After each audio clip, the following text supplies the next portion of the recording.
When the Cleveland Browns called Shedeur Sanders' name in the 5th round of the NFL draft, it barely made a ripple in the football world. After all, 5th-round quarterbacks aren't supposed to change the trajectory of an entire franchise. They're supposed to be long shots, camp arms brought in to run scout team drills, and maybe hold a clipboard if they're lucky. Cleveland had already drafted a quarterback in the 3rd round. They had traded for a former first-rounder in Kenny Pickett. They had a Super Bowl champion in Joe Flacco to stabilize the room. By all accounts, Shedeur Sanders wasn't just buried on the depth chart, he was cemented there. But what if I told you that the Browns may have accidentally stumbled onto the biggest steal of the decade? And now, their entire quarterback plan is unraveling in real time. It's the kind of situation that sends quiet shockwaves through an NFL facility, where smiles in the locker room hide tense glances in meeting rooms, and every throw in practice suddenly feels like it carries the weight of a season. The Browns thought they knew exactly how this year's quarterback battle would go. They didn't expect a rookie wearing a 5th-round label to walk in and make their veterans look ordinary. In football, numbers tell part of the story, but this one starts with the unthinkable.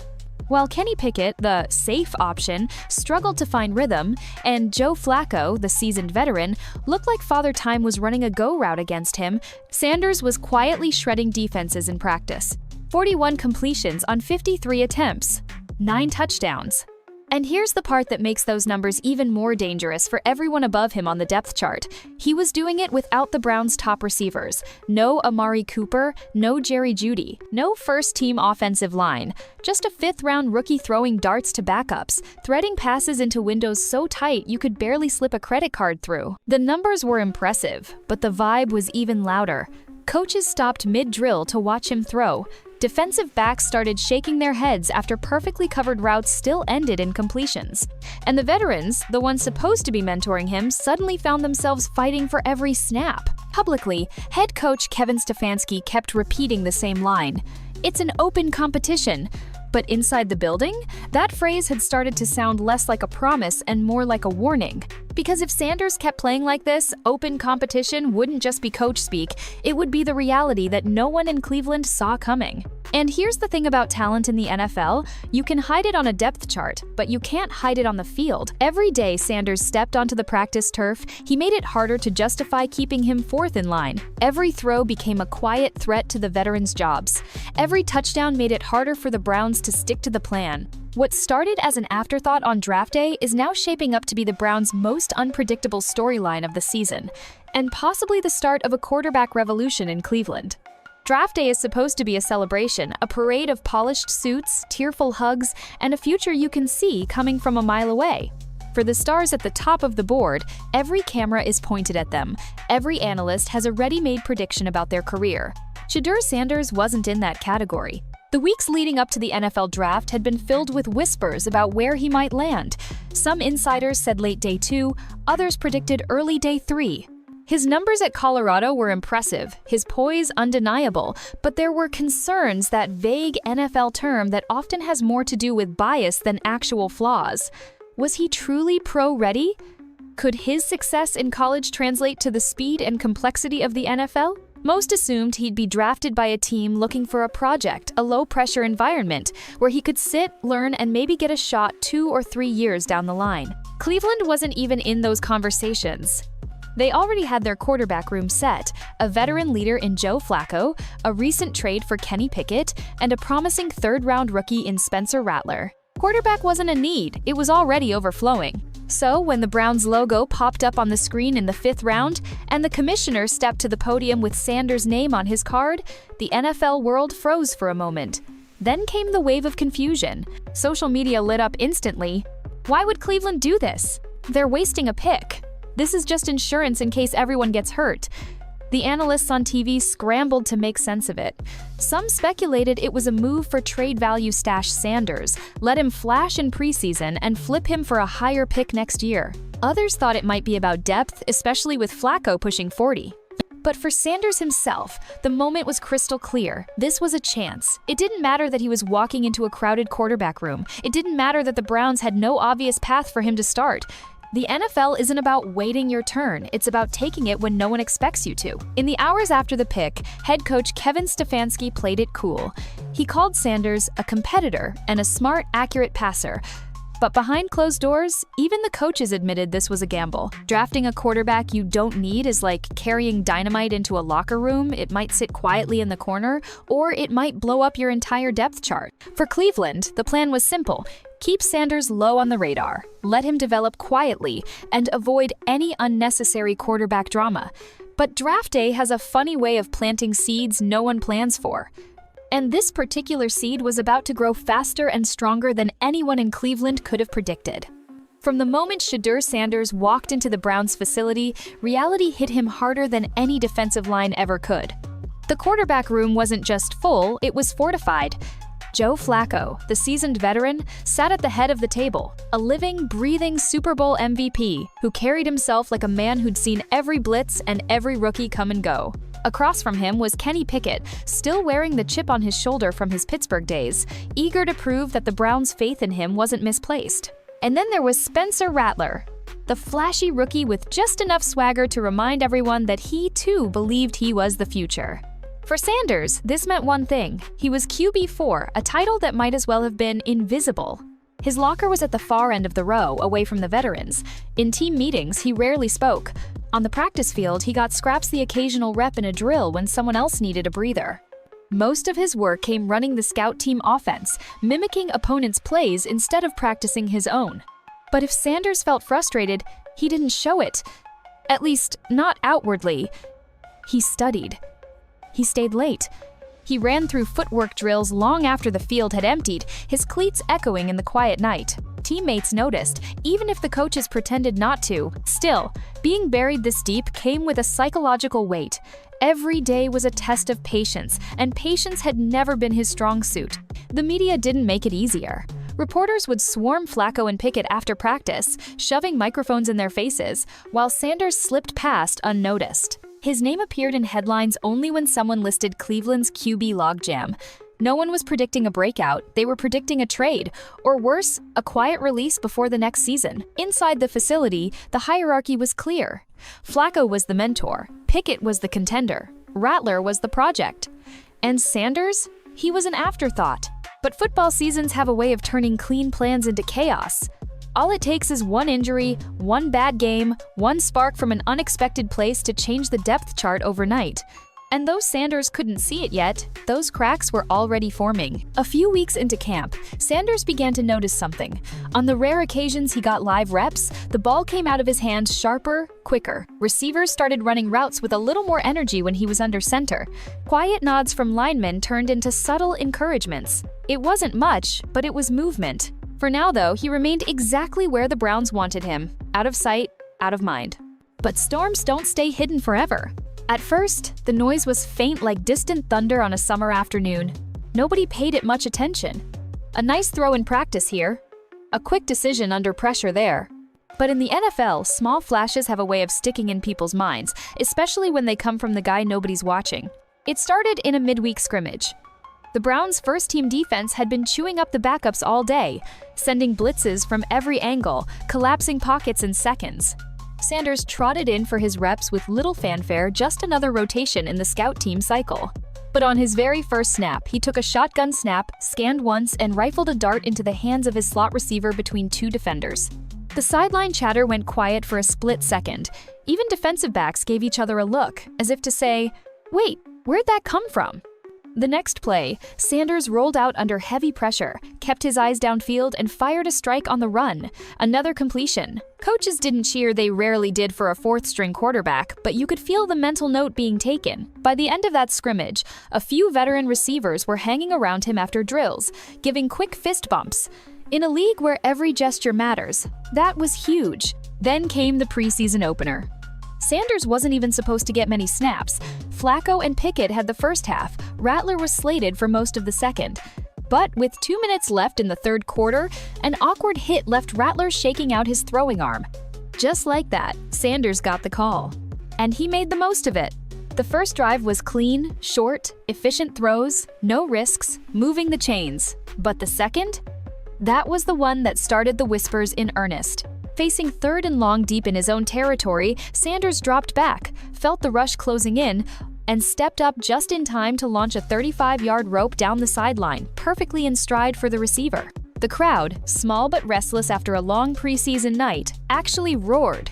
Social media caught it instantly. Clips hit Twitter. Wait, Shedeur Sanders looks legit.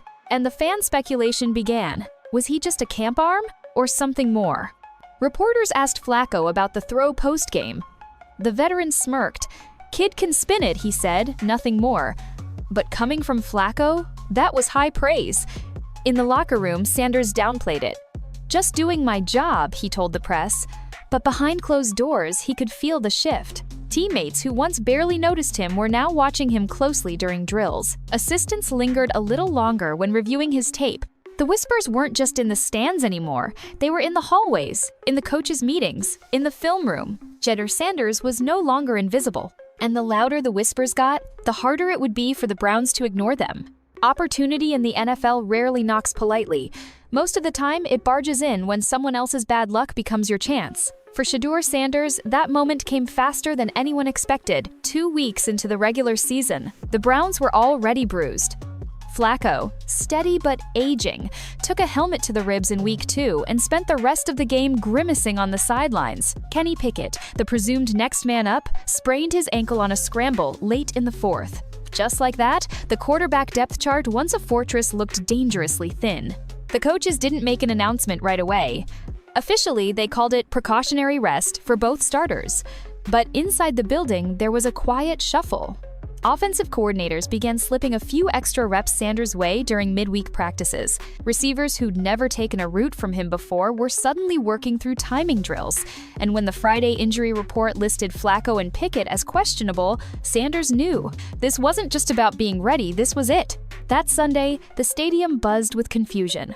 When the Browns' offense jogged out for their second possession, it wasn't Flacco or Pickett under center, it was number 14, Shedeur Sanders.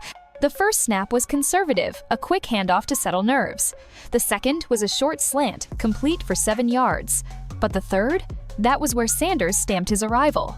The pocket collapsed quickly, a linebacker blitz screaming in untouched. Most rookies panic there. Sanders didn't.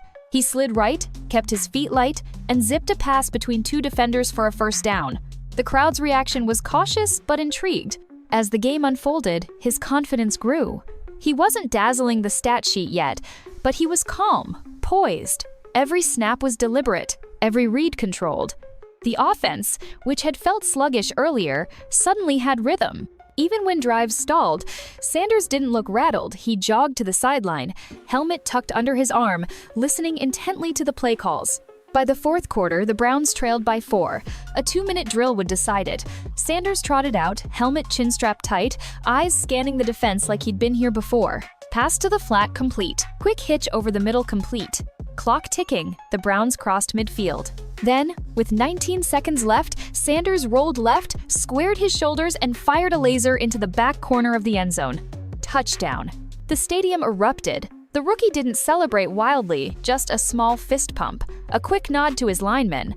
But inside, he knew this was more than one win. This was a statement. On Monday morning, the sports shows had their new headline. Browns backup QB stuns in debut, is Shedeur Sanders the real deal? Opportunity had knocked. Shedeur hadn't just answered. He'd flung the door wide open. If Shedeur Sanders thought the touchdown in his debut was the peak of excitement, Monday morning proved him wrong. By sunrise, the sports media machine was already in overdrive. ESPN looped the final play on repeat, analysts dissecting his footwork like it was a presidential debate. NFL Network rolled out slow-motion replays of his pocket escape, complete with glowing telestrator circles around his calm eyes. Social media? That was an entirely different storm. Clips of his game-winning throw hit millions of views overnight. Memes flooded Twitter. Sanders photoshopped into a king's crown. Sanders arm-in-arm with Joe Montana. Sanders walking through the Cleveland skyline with the caption, "Our future." Even non-sports accounts were talking about him. His Instagram following tripled before breakfast. Then came the talk shows. "He's got the poise of a 10-year veteran," one commentator said. Another compared him to a young Tom Brady with a dash of Mahomes' flair. That last one made former pros bristle, but it made fans lean in. Everyone wanted to know more about the rookie who had just dropped into the league and stolen a win. The Browns organization handled it cautiously. The official line was, "We're taking it week by week," but behind the scenes, marketing executives were already sketching ideas for new merch. Local Cleveland stores stocked Shedeur 14 jerseys by Wednesday. At the training facility, teammates were ribbing him about being Mr. Media Darling, but even the veterans knew the spotlight changes everything. It wasn't just football coverage anymore. Morning lifestyle shows wanted interviews. A sneaker company reached out with a prototype for a potential 14 line. Reporters dug into his past, his college highlights, his training regimen, his famous father. Inevitably, headlines shifted to, can primetime son handle primetime pressure? That pressure followed him everywhere. At team practice, there were double the usual number of cameras. He couldn't walk into a restaurant without someone filming. His phone buzzed nonstop, former coaches, old friends, celebrities he'd never met. Everyone wanted a piece of him. And then came the inevitable debate. Sports radio lit up with callers arguing, "It's one game, calm down," versus "We've found our franchise QB." Former NFL QBs broke down his every throw, pointing out both brilliance and rookie mistakes. Shedeur, for his part, stayed mostly quiet. In post-game interviews, he smiled politely, kept his answers short, and repeated the mantra, "Just trying to do my job." But inside the Browns' locker room, there was a shift. Players carried themselves a little taller. Coaches looked at the playbook differently. It wasn't just about surviving until the starters came back now. There was the question no one wanted to ask out loud. What if the rookie gives us the best shot to win? In the NFL, hype can burn bright or burn out. For Shedeur Sanders, the blaze had only just begun. By the end of his second NFL start, Shedeur Sanders had done something even the most hyped rookies rarely accomplish. He'd turned 2 weeks of football into a national conversation about money, power, and the future of the league. The first whispers began in the corridors of NFL insiders. A well-connected reporter tweeted, "Hearing talks of a major deal in the works for Shedeur Sanders, something unprecedented for a player this early." The post exploded. Fans were skeptical. Was it an extension? An endorsement? A marketing stunt? No one knew for sure, but everyone wanted answers. Then, on a rainy Thursday afternoon, the news broke. Cleveland Browns signed Shedeur Sanders to a $14 million guaranteed deal. The headline ran across ESPN's ticker in bright red. The league had never seen anything like it, a rookie quarterback, only a handful of games into his career, being locked down for that kind of money. For the Browns front office, it wasn't just a gamble. It was a message. They weren't just buying into potential. They were declaring that Shedeur wasn't a stopgap, he was the future. In a league where quarterbacks are the cornerstone of championship runs, Cleveland was staking its claim before other teams even had the chance to sniff around. The fan reaction was a mixed storm. In Cleveland, streets erupted with excitement. Jerseys sold out in hours. One bar even renamed itself Shedeur's for the season. But elsewhere, critics were brutal. Sports talk shows questioned the wisdom of paying a rookie this much so early. "This isn't the NBA," one analyst said. "You can't crown a guy after 2 games." Former players warned that pressure like this could crush even the most talented young stars. For Shedeur, the moment was surreal. In his press conference, he wore a tailored brown suit and a calm smile. When asked about the deal, he simply said, "I'm here to win football games. The rest is just noise." Behind that polished answer, though, he knew everything had changed. The deal meant security, yes, but it also meant his every throw, every read, every interview would be judged against a $14 million yardstick. The ripple effects went beyond Cleveland. Other young quarterbacks saw the deal and started calling their agents. GM offices across the league had emergency meetings about rookie contract structures. Endorsement brands rushed to get on Sanders' calendar, sensing the commercial gold rush. And then there was Dion Primetime, Sanders Shedeur's father, watching the headlines with a mix of pride and calculated awareness. He knew how to handle the spotlight, and now it was his son's turn. "This ain't the end," Dion told a reporter. "This is just the beginning of a dynasty." The NFL thrives on moments that change the game. This $14 million shockwave wasn't just about a contract, it was about a statement. Shedeur Sanders wasn't here to blend in. He was here to redefine what it meant to be the league's future king. Money changes things, especially in a sport built on teamwork, where every player knows exactly what the man next to him earns. When news of Shedeur Sanders' $14 million deal hit the Browns' locker room, the reactions were as varied as the personalities in it. Some veterans gave polite congratulations, the kind that sounded warm but carried an undertone of, "Let's see if you can live up to it." Others genuinely meant it. They'd seen Shedeur's poise on the field and believed in his potential, but not everyone was clapping. In the far corner of the room, a veteran wide receiver, a man who had bled for the team through losing seasons, leaned back in his chair and muttered, "2 games. That's all it took." His voice was low, but in locker rooms, nothing stays private. A lineman nearby smirked in agreement. The air thickened with quiet skepticism. Quarterback rooms are sacred in the NFL, a mix of strategy, hub, and therapy session. When Shedeur walked in that week, he noticed the difference. The jokes were shorter, the smiles were tighter. Nobody said it outright, but he could feel the silent measuring. Is he worth it? For the rookies, it was complicated. Shedeur was proof that massive paydays weren't just for grizzled veterans. If you made enough noise, the money would find you. But for the grinders, the undrafted special teams guys, the backup guards fighting for a second contract, it was a reminder that the NFL isn't a meritocracy. It's a show, and right now, Shedeur was the headline act. Practice became a proving ground. Defensive players started going just a little harder against him, not dirty, but sharp enough to send a message. On one play, a linebacker blitzed during a non-contact drill, forcing Shedeur to throw it early. The coach blew the whistle, furious. Shedeur brushed it off with a smile, but deep down, he knew exactly what it was. A test. Then came the media questions. A reporter asked a veteran safety if the locker room supported Shedeur. His answer was diplomatic. "We're all behind him," but his tone left room for interpretation. Social media jumped on it, spinning headlines about growing tension inside the Browns camp. In private, Shedeur called his father. "Feels different in here," he admitted. Deion didn't sugarcoat it. "Of course it does. You're not just a quarterback now. You're the 14 million man. People are gonna watch you closer, hit you harder, talk about you more. Your job is to ball out so loud that all that noise fades." And so, Shedeur returned to practice with a sharper edge. He threw tighter spirals. He stayed late to review film with receivers. Slowly, some of the skepticism started to thaw. But the divide wasn't gone, not yet. In the NFL, money might buy headlines, but respect? That had to be earned on Sunday. Deion Sanders had built his entire career on being more than just a player, he was a brand. Every step, every soundbite, every celebration was calculated to keep him 2 steps ahead of the media and 3 steps ahead of the competition.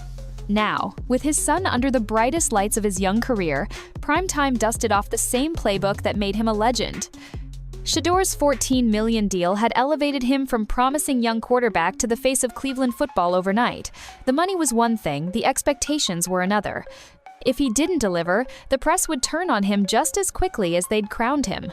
Deion knew it, and so did Shedeur. Their strategy sessions didn't happen in corporate boardrooms, they happened over late-night FaceTime calls and quiet dinners in hotel lounges. Deion didn't speak in X's and O's. That was the coach's job. He spoke in mindset, perception, and control. "Son," Deion began one night, "the league ain't just about football. It's a stage. You don't just play the game, you play the game about the game." The first part of the Primetime playbook was own the narrative. Deion told Shedeur to speak before others could speak for him. Whether it was a tough game or a breakout win, he had to be the first to define what happened. "You tell them what they saw, or they'll tell you what they think they saw," Deion warned. That meant thoughtful post-game interviews, intentional social media posts, and never letting frustration leak in public. The second rule was control your image. Every camera on the sidelines was hunting for a story, a frustrated eye roll, an argument with a teammate, a slump of the shoulders after a bad drive. Deion drilled it into Shedeur. Your body language is your reputation. Even when the scoreboard wasn't in his favor, he had to project calm, confidence, and command. The third part was make allies everywhere.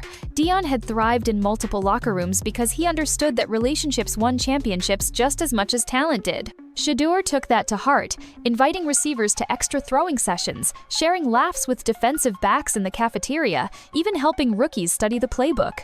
Every handshake was an investment. Then came the spotlight moments, the games in primetime where the country was watching. Deion told him those were not just football games, they were auditions for the next chapter of his career. Every time that camera pans to you, Deion said, you're either building your legacy or breaking it. Shedeur listened. He wasn't trying to be his dad, no one could replicate primetime, but he understood the value of crafting a persona. Slowly, reporters began to write about his maturity, his command, and his cool under pressure. The primetime playbook wasn't about turning Shedeur into a showman, it was about making sure that when the story of his career was told, he would be the author. The moment Shedeur Sanders signed his $14 million deal, the news didn't just break, it exploded. ESPN ran with it for days. Talk radio picked apart every detail, and social media lit up with highlight clips, bold predictions, and heated debates.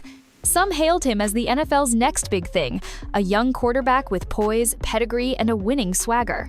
Others dismissed him as just Deion's kid, claiming the hype was more about the Sanders name than his game. The Cleveland sports media swarmed. Every practice rep was filmed. Every sideline conversation was dissected. When he smiled during warm-ups, Twitter called it confidence. When he frowned, they called it pressure cracking him. And it wasn't just football media. Lifestyle outlets wanted to know what he wore, who he was dating, what music he listened to on game day. Even gossip accounts tried to get a piece of the story. Shedeur wasn't just an athlete anymore, he was content. The pressure wasn't only external. Inside the locker room, some veterans welcomed him, while others watched him with quiet skepticism. In a league where nothing is given and everything is earned, a rookie with a headline-making contract and a famous last name could be seen as a target. His father's words echoed in his head, "Own the narrative." So, Shedeur made a calculated move. Instead of fighting the media circus, he fed it on his own terms. He gave thoughtful interviews, never biting when reporters dangled bait for controversy. He posted behind-the-scenes clips of extra training sessions at 6 a.m., letting fans see the grind behind the glamour. Still, the scrutiny was relentless. One bad throw in preseason had sports talk shows debating if he was ready for the league. One interception in practice was clipped and looped online with captions like "14 million for this." Then came the viral moment. In his first nationally televised game, Shedeur led a flawless 2-minute drill to score just before halftime. Cameras caught him walking off the field, calm and collected, nodding to his teammates. That clip racked up millions of views overnight, with fans dubbing it the Ice Drive. Suddenly, the narrative shifted. Commentators began praising his composure, comparing him to seasoned veterans. The same talking heads who questioned his place in the NFL were now predicting Rookie of the Year honors. But Shedeur understood the cycle. The same media that built him up could tear him down the moment he stumbled. Fame was fickle. One Sunday could make you a legend, the next could make you a punchline. So, while the noise swirled around him, Shedeur focused on what he could control: his preparation, his performance, and his perspective. Because in the NFL, the real battle wasn't just on the field, it was in the headlines. And Shedeur Sanders was learning how to win both. For Shedeur Sanders, stepping into the NFL locker room was like walking into a different world. The air was thick with unspoken rules, a place where respect wasn't handed out with your contract, no matter how many zeros it carried. Some teammates greeted him warmly. The offensive linemen, always keen to protect their quarterback, were among the first to pull him aside, offering small tips on reading blitz packages and identifying disguised coverages. A few veterans even took him under their wing, quietly impressed by his work ethic during training camp. But not everyone was so welcoming. There were whispers in corners, guys questioning if he was starting because of talent or because of his father's name. A handful of players didn't hide their skepticism. They'd seen hotshot rookies come in with flashy deals before, and many of them had flamed out before their second season. The quarterback room had its own delicate balance. The backup QB, a respected 6-year veteran, kept things professional but distant. He'd lost his starting spot to Shedeur, and while he wasn't openly hostile, the tension between them was obvious. During film sessions, he rarely offered advice unless directly asked, and when he did, it was clipped and neutral. Shedeur quickly learned that earning trust wasn't about speeches, it was about actions. He made a point of staying late after practice, working routes with receivers until the stadium lights dimmed. He bought lunch for the offensive line more than once, not as a bribe, but as a show of appreciation for the guys who'd be keeping him upright on Sundays. The real turning point came in a mid-season practice. The defense was running full-speed drills, and a linebacker came in hot on a blitz, faster than the O-line could react. Instead of flinching or bailing, Shedeur stood tall in the pocket, took the hit square to the chest, and still delivered a perfect strike to the wideout. When he got up slowly, with a grin, the locker room energy shifted. The defensive players, notoriously hard to impress, started nodding his way. That single moment said more than any post-game interview ever could. He could take a hit and keep playing. Even so, Shedeur knew the locker room was a constant balancing act. Friendships here were real, but they were also tied to performance. You were only as good as your last game, and loyalty could vanish with one too many bad Sundays. To navigate it, Shedeur adopted a quiet leadership style. He didn't try to dominate the room with speeches. He let his preparation, resilience, and composure do the talking. Slowly, the skepticism faded.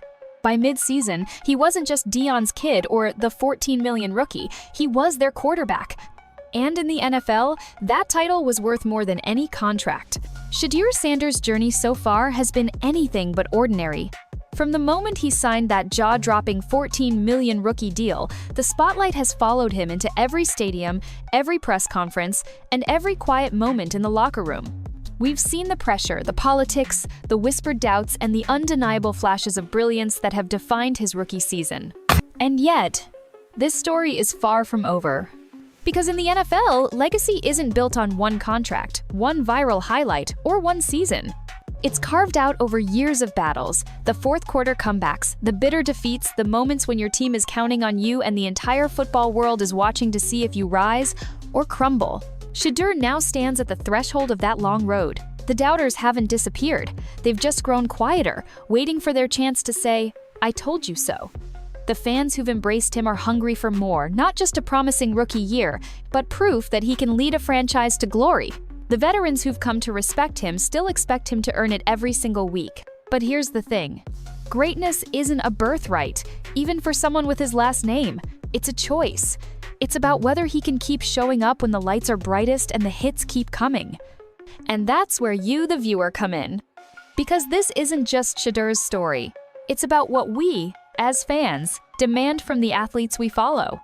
Do we want quick headlines and hot takes, or are we willing to watch the grind, the sweat, the setbacks, the nights when nothing clicks and still believe? The next chapter of Shedeur's career will be written in real time, and you have a front row seat. Whether you're rooting for him to succeed or waiting for him to stumble, you'll be part of the chorus that shapes his legacy. So, here's the call. Don't just sit back and watch the highlight reels. Follow the journey. Break down the plays. See how he responds when the defense reads him like a book, or when his O-line collapses and he has to improvise. Celebrate the wins, sure, but pay attention to the losses too, because that's where true champions are built. We've shown you the politics of the locker room, the weight of expectation, and the defining moments that have already shifted how his teammates and opponents see him. Now it's up to him and us to decide what happens next. Will Shedeur Sanders become the NFL's new king, rewriting the league's hierarchy with every throw? Or will he fade into the long list of what could have been stories? Only time and the next snap will tell. If you're ready to see how this plays out, hit that subscribe button, turn on notifications, and be here for the next chapter, because the Shedeur Sanders saga is just getting started.